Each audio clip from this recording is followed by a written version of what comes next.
Hey, Ariel here with AMP. One of the most popular questions we get is about modes: fixed, banded, and eccentric. Each mode is built to challenge you differently. Today, we're gonna break it down one by one. First up, fixed mode. For fixed mode, the weight stays the same as you move through your range of motion. So as the bar is close to me, it's the same weight as when it's back at the device. This is your go-to for traditional strength work and bigger lifts like squats, deadlifts, presses. Fixed mode is also fantastic for measuring progress and making sure your form is impeccable. Next up, band mode. And this mimics the feel of a resistance band like you'd find at your gym. For band mode, as you get further away from the device, the weight feels heavier. And as you get closer to the device, it gets lighter. So like a rubber band, as it's stretched out, more resistance, more tension, more taut.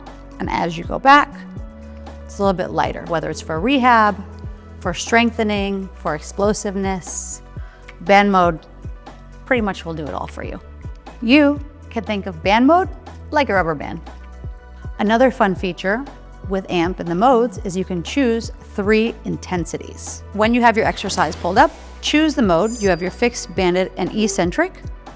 There's 3 little tabs next to the band, and you could choose low, medium, or high. This is important for someone using AMP to have the option, because sometimes 5 pounds is even too much. It's a little less taut, but it's still doable. Last, but definitely not least, is your eccentric mode.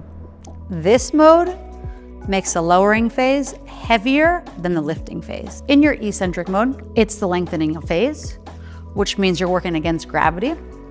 And to break this down a little bit further, just so you understand the lift, you've got 4 phases in your lift. You've got your concentric, which is when your muscle contracts, so your muscles are shortening, which is here. You've got the top of your motion.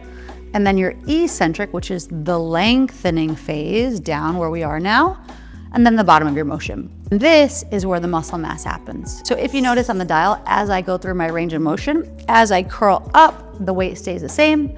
And as I go back into my eccentric phase, the weight increases.